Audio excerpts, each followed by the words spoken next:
여러분, 세상에서 가장 작은 나라는 어느 나라일까요? 여러분, 세상에서 가장 작은 나라가 어떤 나라일까요?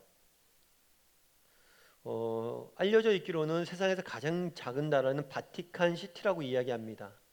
그래서 교황이 다스리는 로마의 바티칸 시티는 독립국가로서 인정을 받아서 가장 작은 나라라고 합니다. 근데 이 바티칸 시티보다 더 작은 나라가 있다고 합니다. 그 나라는 어떤 나라냐면 시랜드라는 나라예요. 시랜드.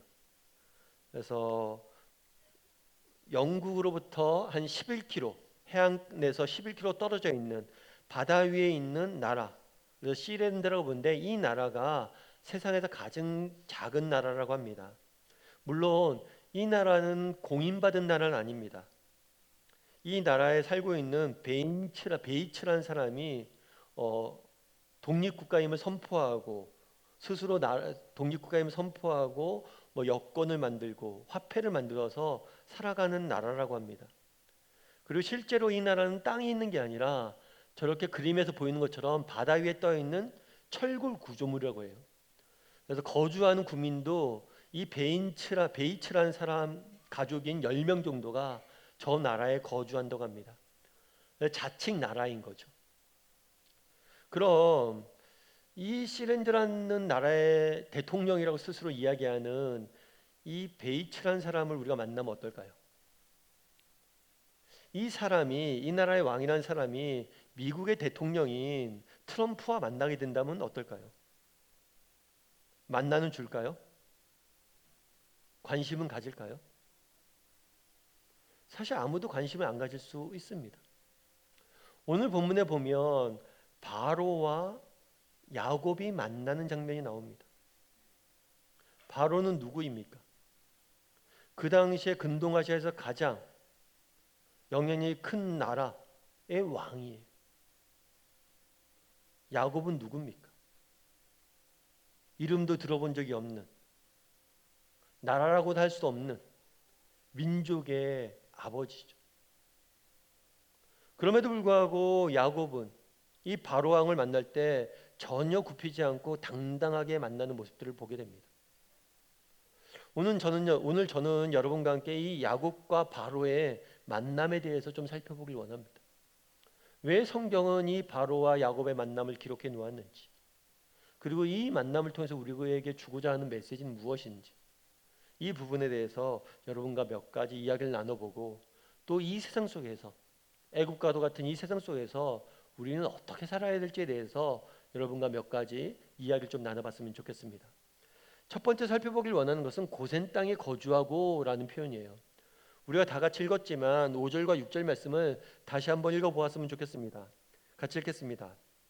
바로가 요셉에게 말하여 이르되 내 아버지와 형들이 내게 왔은즉 애굽 땅이 내 앞에 있으니 땅의 좋은 곳에 내 아버지와 내 형들이 거주하게 하되 그들이 고센 땅에 거주하고 그들 중에 능력 있는 자가 있거든 그들로 내 가축을 관리하게 하라. 우리가 계속해서 살펴보는 것처럼 애굽뿐만이 아니라 근동 아시아, 그리고 그 애굽의 전역, 그 근처 일대가 가뭄이 듭니다. 그래서 먹을 것이 없어요. 그래서 배를 굶주리다가 요셉의 형들과 야곱이 식량을 구하려고 애굽에 내려옵니다. 그런데 애굽에 내려왔는데 애굽의 총리가 누구였어요? 죽은 지 알았던 요셉이었어요. 너무나 감사한 일이죠.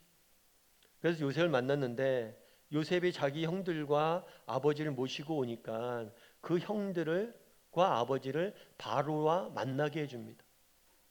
그래서 그 형들에게 먼저 바로를 만나게 해요. 형들 중에 5명을 뽑아서 5명을 뽑아서 만나게 하는데 요셉이 그런 말을 합니다.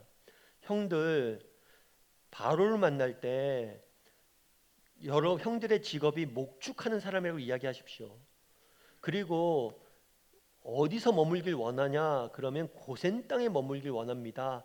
라고 이야기하십시오. 라고 미리 알려줍니다.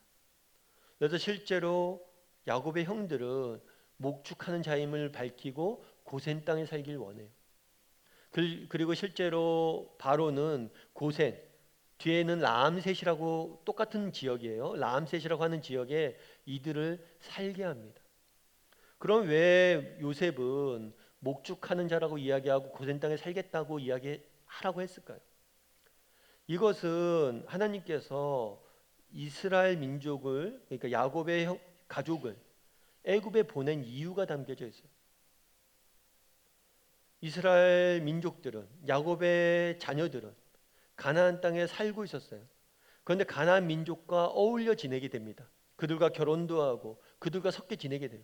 그러면서 점차 민족의 정체성을 잃어버립니다. 그래서 부득이하게 하나님께서 가나안 땅에 기근이 들게 하고 애굽으로 보내신 거예요. 왜냐하면 애국 사람들은 목축하는 사람들 가정이 여겼어요. 다르게 표현하면 애국 사람들은 문화적 배타성이 굉장히 큽니다. 그래서 자기가 경멸하는 직업을 가지고 있거나 자기가 경멸하는 인종과는 어울리지 않아요. 특별히 목축하는 사람들을 경멸했어요. 그러다 보니까 너희는 저희가 따로 살아라 이야기를 한 거예요. 그래서 고센 땅에 가서 애굽 사람들과 섞이지 않고 민족의 정체성을 지키며 민족의 문화와 가치와 정체성을 지키면서 살게 돼요. 이 고센 땅은 그런 의미에서 이스라엘 민족들이, 야곱의 가족이 애굽 땅에 내려온 본질적인 목적을 보여주는 거예요.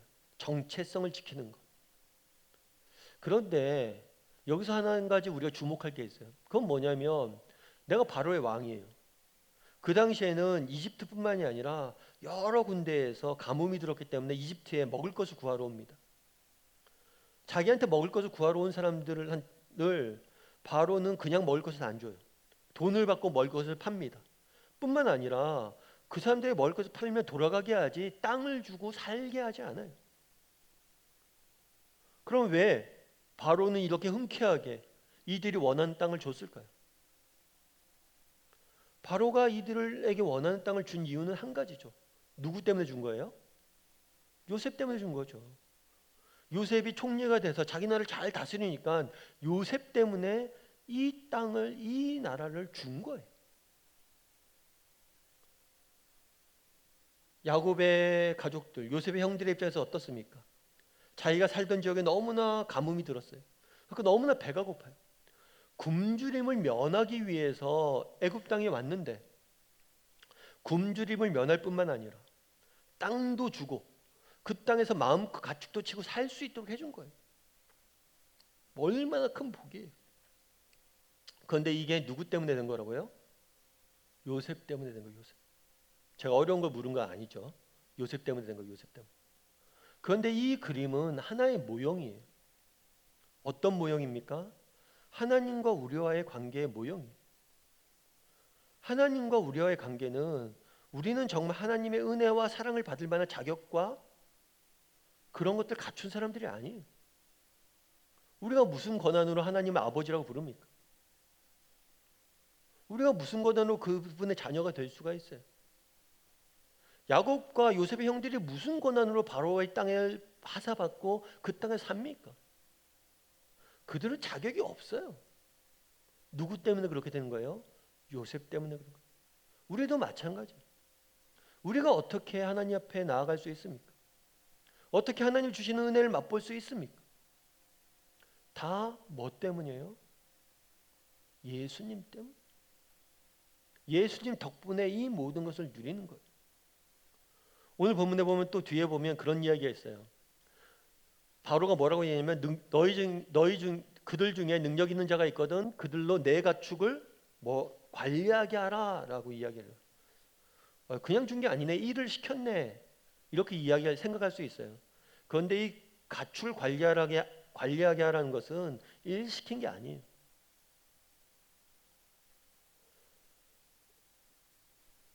바로 왕의 가축을 관리하면 내가 늘 내 안에 뭐가 있는 거예요? 내 가축 안에 내가 무엇을 돌보고 있는 거예요?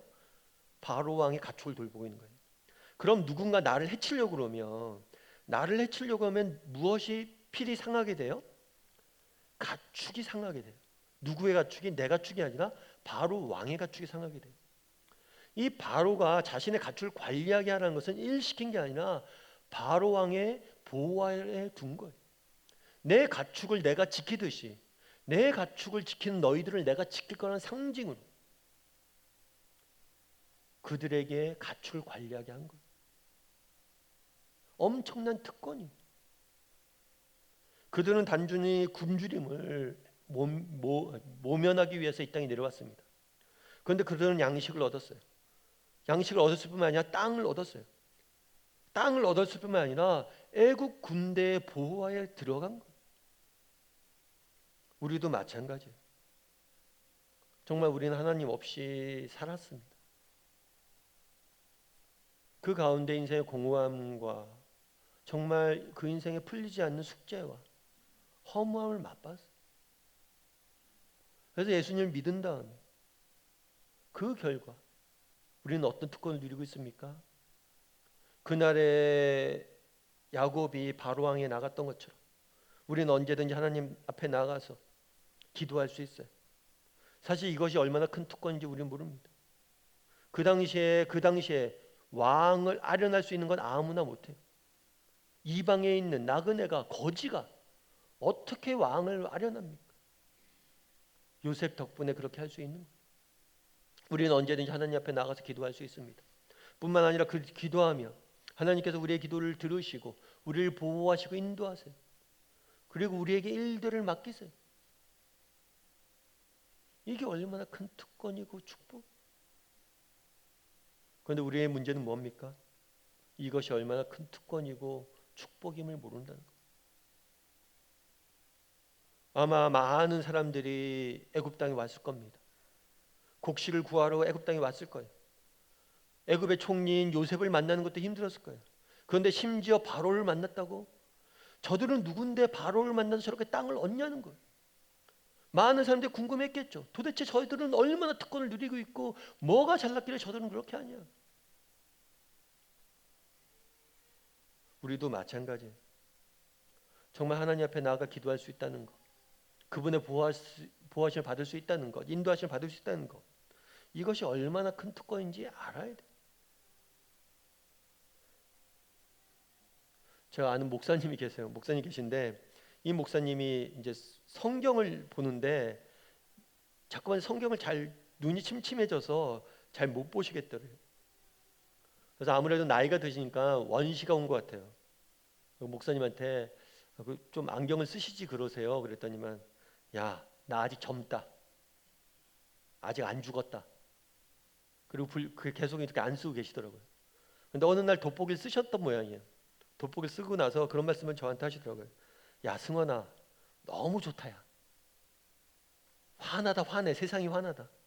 그래서 늘 안경을 2개 챙기고 다니세요. 원래 근시가 있어서 근시와 돋보기 안경. 그래서 보는 거죠.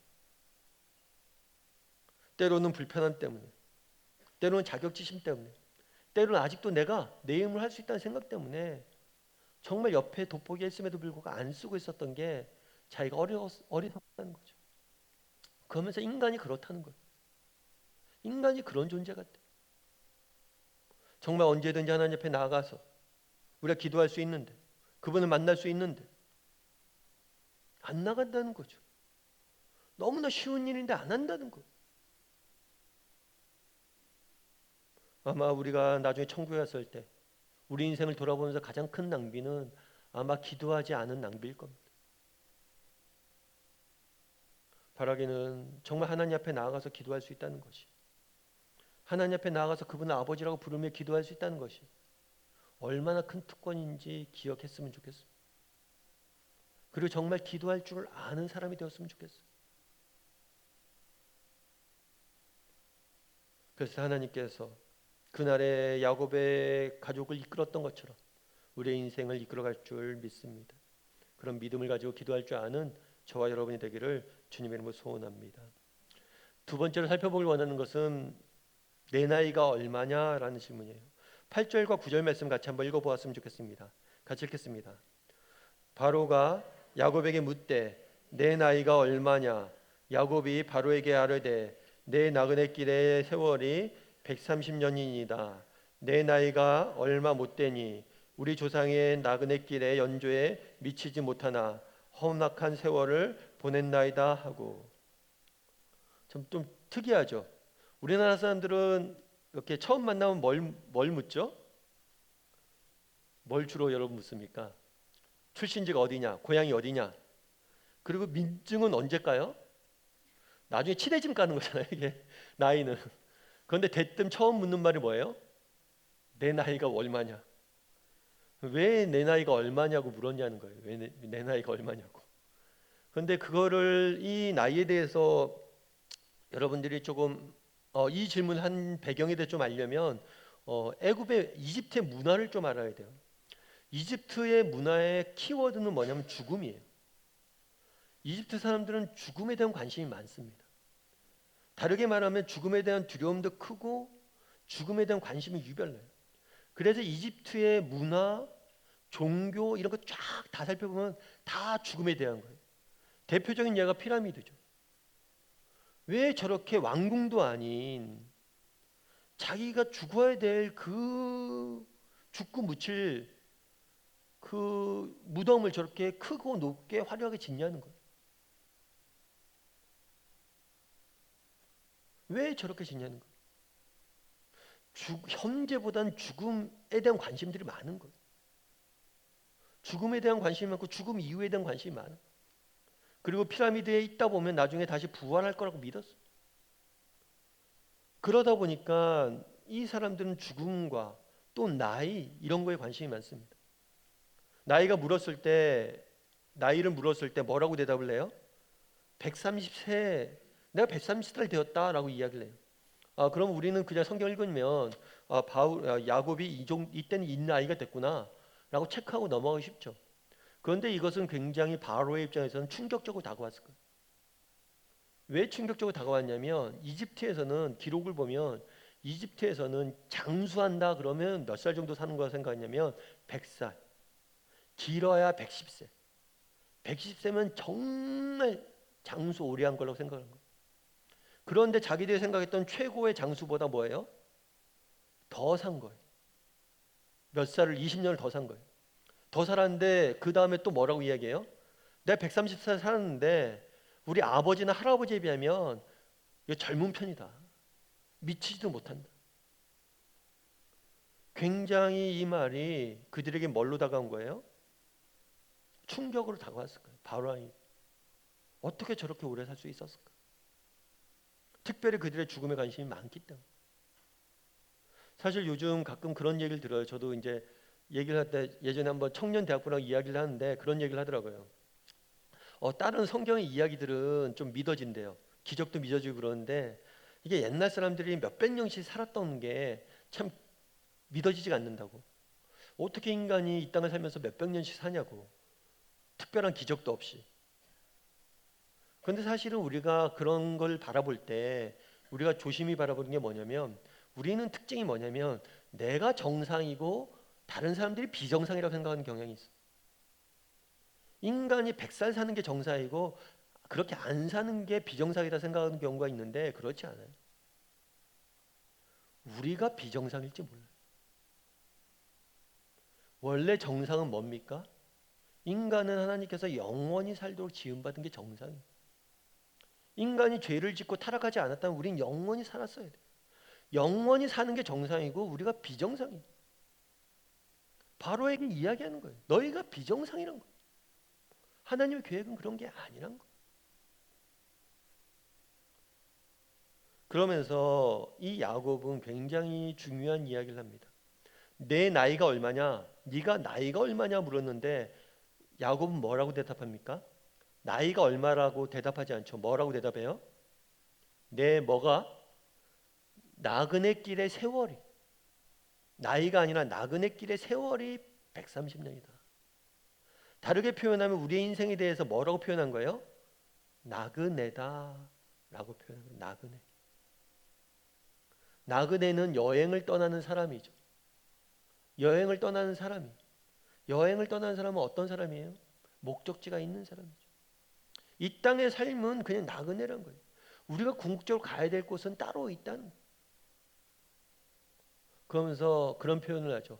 이 나그네 길인데 나그네 길이 뭐라고요? 험악한 세월을 보냈다. 아마 이 험악한 세월을 보냈다는 것은 두 가지 의미가 담겨져 있는 것 같아요. 첫 번째는 야곱의 자신의 인생을 회고한 거죠.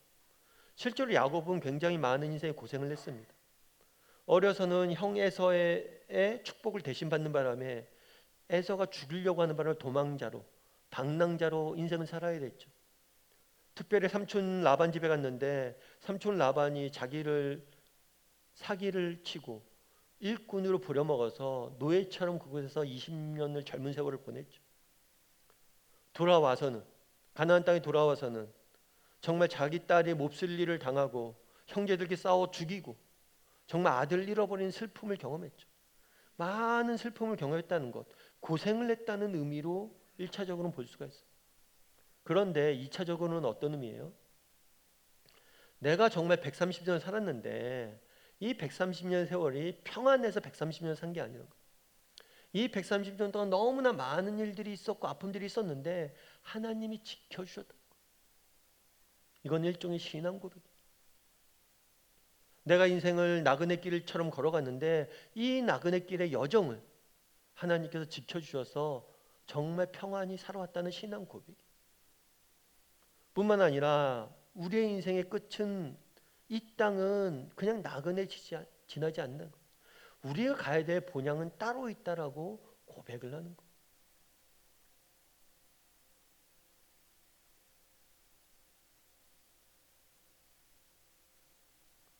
제가 오늘 다음 읽기를 썼는데 예전에 암살이라는 영화를 여러분 보신 적이 있죠? 암살이라는 영화에서는 암살이라는 영화는 1,000만 명 이상 봤고 또 명절 때가 되면 TV에서도 자주 해줍니다. 근데 이 암살이라는 영화는 독립운동가의 이야기예요.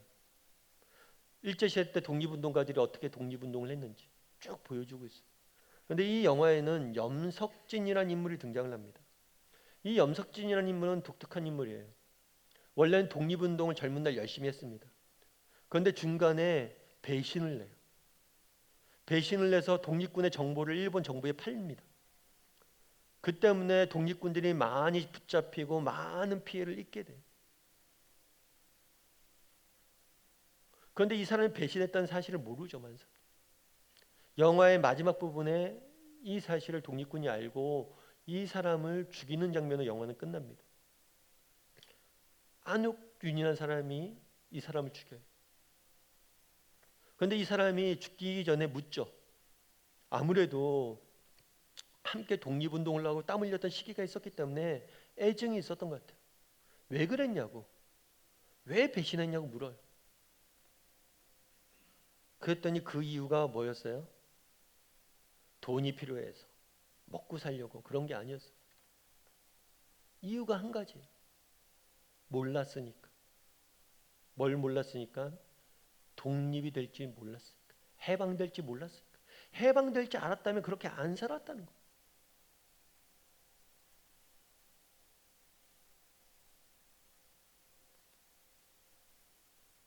그런데 이 영화에서는 대비가 되는 장면이 또 하나 있어요. 이 안호균이라는 사람이 딴 사람들과, 영화 중간에 딴 사람들과 이런저런 이야기를 합니다. 이런저런 이야기를 하는데 그런 대사가 나와요. 어떤 대사가 나오냐면, 우리 만주에선 지붕에 물이 새거나 벽이 부서져도 고치지 않았어. 지붕에 물이 새거나 벽이 새도 고치지 않았어. 왜냐하면 곧 독립되면 돌아갈 텐데 뭐하러 고쳐. 두 사람이 어떻게 이렇게 다른 삶을 살았냐는 거예요. 한 사람은 해방될지 몰랐고 한 사람은 곧 독립될 거라고 믿고 살아갔던 거예요. 그날의 야곱은 뭐라고 이야기합니까? 바로는 궁금했을 거예요.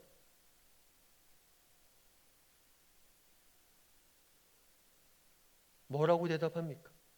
바로의 궁금증에 대해서, 죽음과 삶에 대한 궁금증에 대해서 뭐라고 이야기합니까? 우리는 나그네다. 우리가 궁극적으로 돌아갈 본향은 따로 있다. 나는 그걸 늘 바라보며 130년을 살았다. 그 고난 험악한 세월, 고난 가운데서도 그 돌아갈 땅을 바라보며 살았다라고 고백하는 겁니다. 바라기는 우리 다음의 식구들도 정말 우리 인생의 끝이 어디에 있고 이 땅의 삶이 나그네 길임을 잊지 않았으면 좋겠습니다. 우리가 돌아갈 본향, 우리에게 약속되어 있는 영원한 생명, 그걸 날마다 바라봄으로 이 땅에서 정말 우리에게 맡겨진 일들을 감당하며 살아갈 줄 아는 저와 여러분이 되기를 주님의 이름으로 소원합니다. 마지막으로 살펴보길 원하는 것은 바로를 축복하고예요. 10절 말씀 같이 한번 읽어보았으면 좋겠습니다. 같이 읽겠습니다.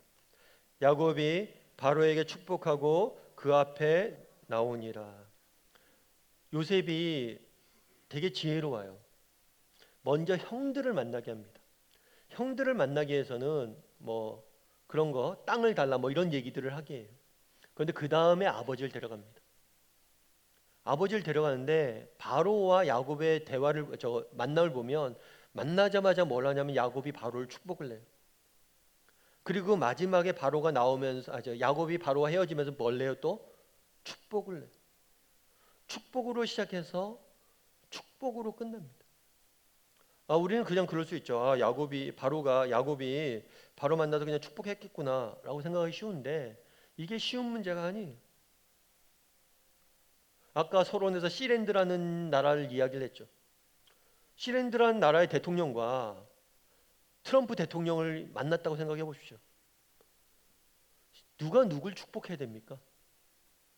시랜드라는 대통령이 트럼프를 축복할 수 있겠어요?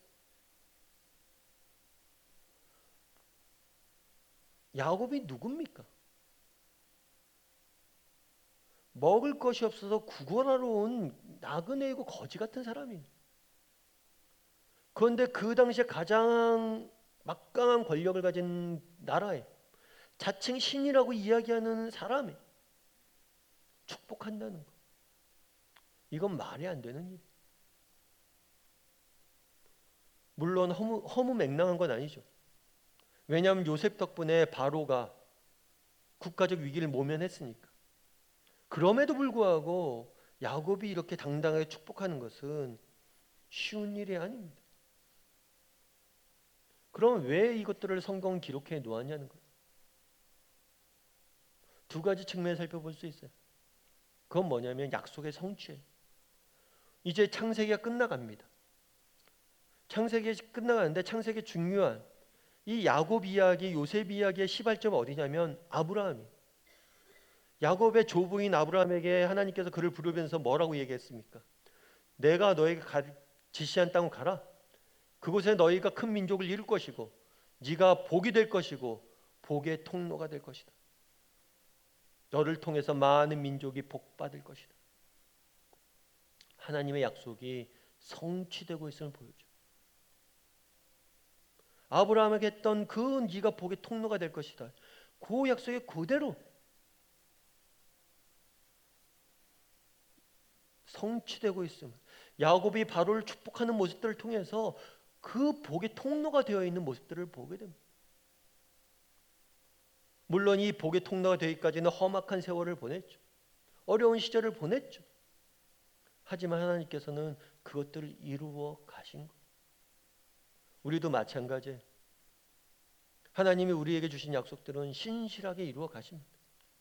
또 한 가지, 이 야곱의 축복하는 모습을 통해서 알 수 있는 건 뭐냐면 하나님이 약속을 성취하시는 것뿐만 아니라 우리를 부르신 목적이 여기에 있다.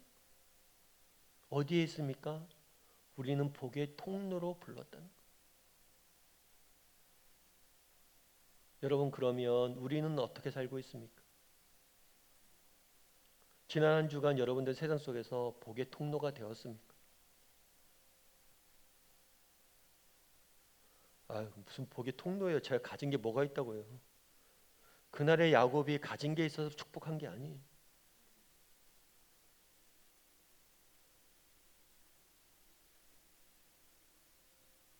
우리를 부르신 목적은 세상에 복을 전하는 복의 통로로 불렀어요. 지난 한 주간 여러분 우리의 삶들을 바라보십시오.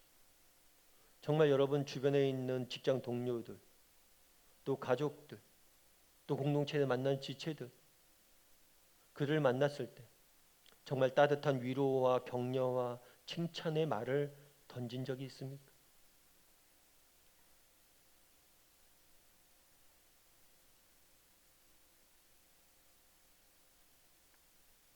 정말 누군가 여러분을 만났을 때 정말 우리를 만난 다음에 참 살만한 힘이 얻어졌어. 정말 널 만나니까 기쁘고 내가 정말 살만해.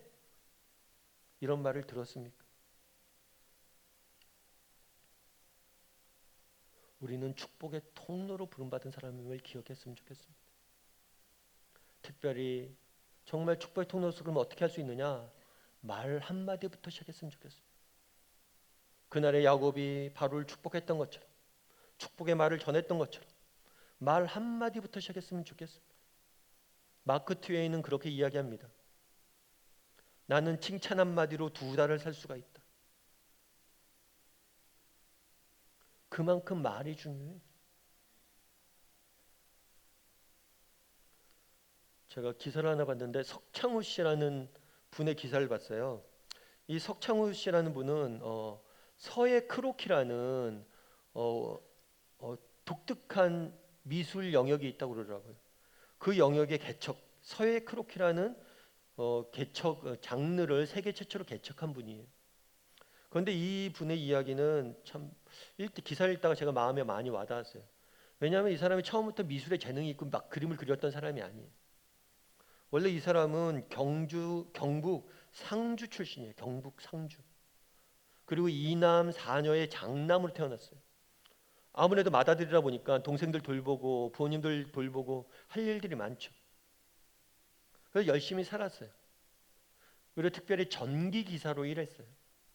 그런데 30살 되던 해에 전기기사로 일하다가 사고가 났어요. 23,000볼트의 전기에 감전된 거예요. 그때 회상을 하면서 그런 이야기를 합니다. 번쩍했대요. 번쩍하고 눈을 떴는데 눈을 떠보니까 병실이었대요. 번쩍하고 아무 생각이 안 나는데 눈을 떠보니까 병실이었대요. 그런데 눈을 떠서 돌려보니까 양쪽 팔이 다 잘려있더래요. 아내는 그런 얘기를 했대요. 살아있는 게 다행이라고. 살아있는 게 다행이긴 한데 2팔이 없이 할 수 있는 게 아무것도 없다. 걷는 것 외에는 할 수 있는 게 없는 거예요. 팔 없이 뭘 합니까? 물론 의수를 꼈어요. 의수를 껴도 할 수 있는 게 아무것도 없어요. 흔한 말로 엘리베이터도 누르면 요즘 다 체온으로 엘리베이터가 눌러집니다. 버튼이. 체온이 없는 손을 갖고 할 수 있는 게 없다는 거예요. 엘리베이터 버튼 하나 못 누른다는 거예요. 얼마나 절망이 컸겠어요. 그러던 어느 날 아들이 있었는데 아들이 엄마한테 조릅니다. 엄마 그림 좀 그려줘. 막 그림 좀 그려달라 막 졸라요. 그러다 보니까 엄마가 좀 귀찮았는지 야 아빠한테 그려달라고 그래 해서 이분한테 보낸 거죠. 아빠 그림 그려줘. 아빠 할 수 있어. 그때 그린 그림이 맨 왼쪽에 있는 저 그림이에요. 처음 그린 그림. 볼펜을 의수에 껴서. 그 말 한마디가 계기가 돼서 자기는 그림을 그리기 시작했다고 이야기하더라고요. 지금 하는 건 뭐냐면 성경을 필사하고 있다. 자신의 삶을 돌아보면서 하나님의 크신 섭리를 느끼면서 필사하고 있다고 이야기하더라고요. 그러면서 그런 얘기를 해요. 어떻게 작가가 화가가 될 수 있었습니까? 그날 아들이 던졌던 말 한마디와 아들이 던졌던 격려 한마디가 내 인생을 바꿨다.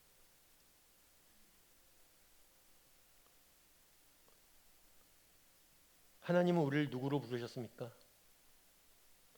복의 통로로 부르셨어요. 바라기는 우리 다음의 식구들이 정말 세상에 복의 통로로서 살았으면 좋겠습니다. 특별히 우리의 언어를 통해서 정말 내 주위에 있는 사람 한 사람 한 사람에게 따뜻한 말 한마디 할 줄 아는 사람이 되었으면 좋겠어요. 격려의 말 한마디 할 줄 아는 사람이 됐으면 좋겠어요. 그 말에 능력이 있어요.